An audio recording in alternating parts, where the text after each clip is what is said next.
Hey guys, Scott Rohleder here. I wanted to show you a quick video of one of my favorite drills that I like doing. It's basically 12 balls around the table near the diamonds, similar to a drill you may have seen where the balls are frozen to the diamonds. But as I mentioned in another video, I prefer to shoot balls that are a little bit off the rail when I'm doing drills, half inch to maybe an inch off the rail. That's going to happen far more often than when the ball's frozen. And I've already learned how to hit a frozen ball, and whether it's ball first, rail first, spin, all that kind of stuff when I was younger. Certainly really good to practice, and until you master that, you need to practice that. But for me, I find that these types of positions come up far more often. I came up with this drill maybe 5, 6, 7 years ago because when I moved down to Florida, the humidity was a lot more and the tables were a little tougher. The Olhausens and diamonds that I played on, the rails weren't nearly as forgiving as they were back in Wisconsin on the equipment I played on.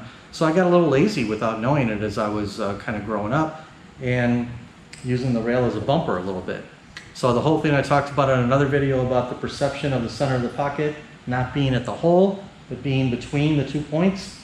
I had to retrain my eye a little bit on the shots and stop using so much spin on the cut shots. Instead of trying to throw them in with outside English, just trusting the cut angle and hitting them with center ball and watching that ball go straight down the rail and nice and smooth. So anyways, I'm going to get into it here.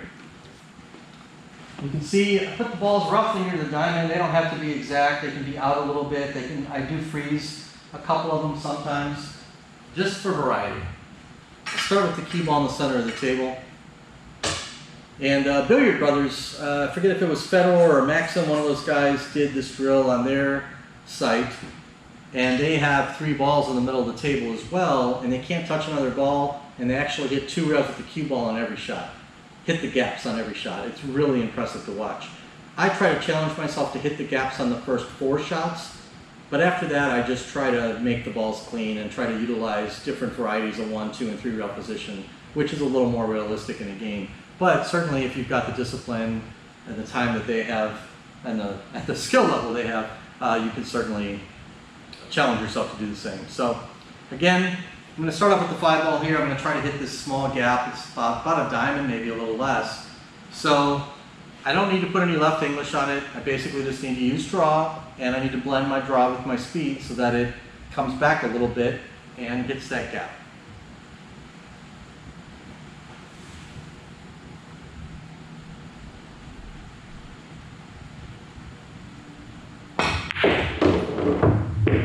And if I hit one of the balls, I don't worry about it too much. I just kind of put the cue ball back out where it would have been and continue.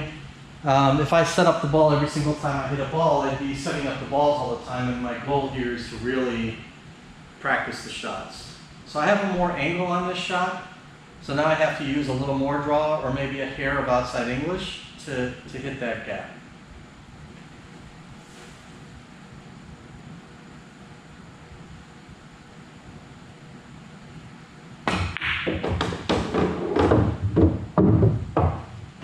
Now I'm trying to come down to the center line of the table.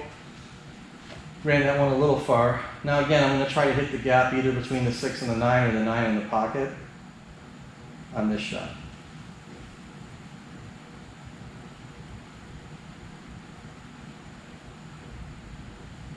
A little more distance there, so I had to use a little more draw in order to get a little more angle and distance, so I had to use a little more draw to get to that gap.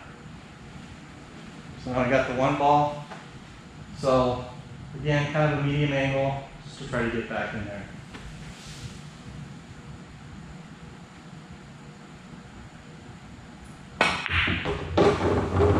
Because I was stretched out, I didn't quite get the draw I was looking for. So again, I'm just going to leave the cue ball like there. So my goal, really, would be to try to not touch a ball, but by shooting those gaps the first 4 shots, it's a little tougher. If I was doing it without putting that restriction on myself, I've done the drill a number of times without touching another ball and made all 12 balls. So from here, I'm now trying to just get the ball, I'm trying to make the ball, I'm trying to hit it clean, I'm trying to touch another ball, but I'm trying to make the balls clean. So from here, if I wanted to be 100% that I wasn't going to miss this gap and maybe touch a ball, I would probably choose to go 3 rails on this 2 ball and come down below it and come back out. So I'm going to go ahead and try that.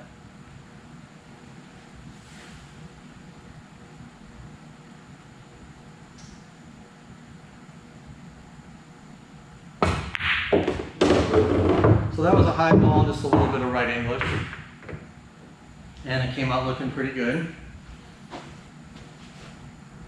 So again, if you want, you can practice those 3 rail routes on everything. So I'll go ahead and do that.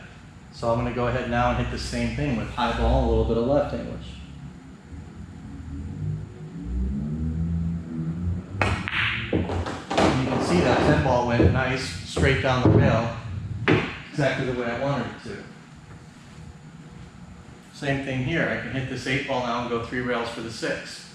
Now again, I may in a match just choose to come back and forth, but just for purposes of what I'm doing right now, I'm going to try 3 rails. So I got more angle. I'm going to need to turn the ball a little more, which means I'm going to need a little more left English, which also makes the shot a little bit tougher.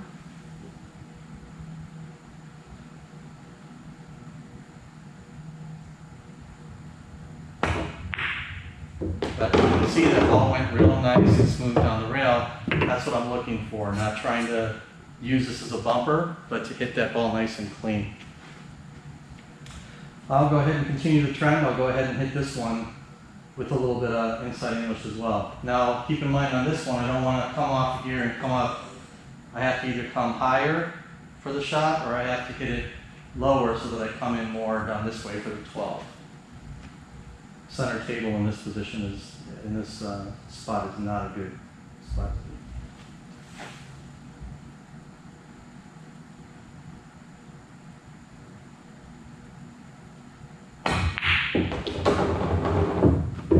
Okay, so again, you can practice all kinds of things. You can practice your 3 rail shots, 1 rail, 2 rails, whatever, or you can just take it as it comes and choose the best option, highest percentage option for the shot at hand. So I came up pretty good for the 9, so I'm going to put a little follow on this, and I'm going to try to come down here and miss the 14, and then because I don't want to try to slow roll this, I'm going to bounce off the rail and probably come all the way back across the table for the 12, and then shoot these 2 balls last, which I normally wouldn't want to do, but I think in this case it's going to be the easiest way to complete the drill.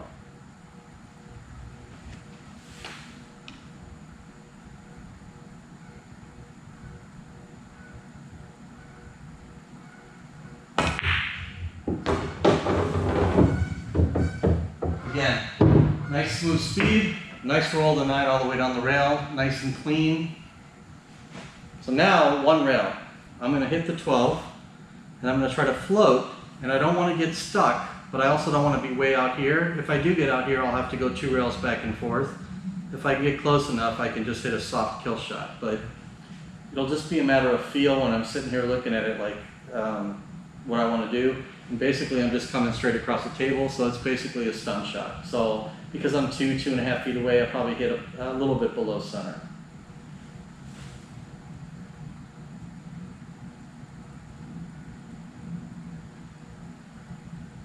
So you saw that one was a little lazy. It's exactly why I came up with this drill.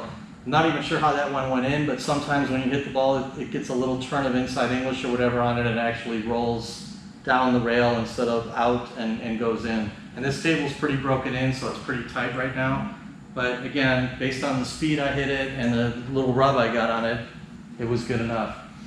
And that's okay because these shots come up, and that's why I do the drill. You get a lot of different looks at a lot of different shots on the rail, and pretty soon you just get very comfortable with shooting them with different speeds, different spins, different different angles. So this one's pretty straightforward. Hit this ball, I'm going to go back and forth. So basically they use just a little bit above center and just let it come straight back and forth.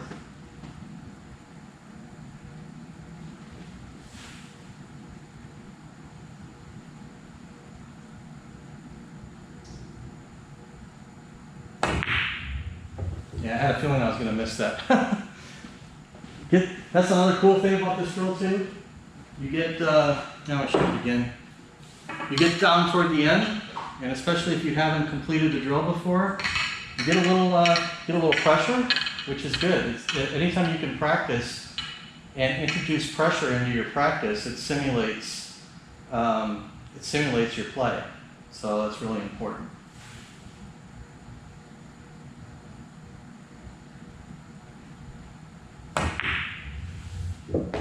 Much better. And again, don't rush the last one. Make sure you go through your routine.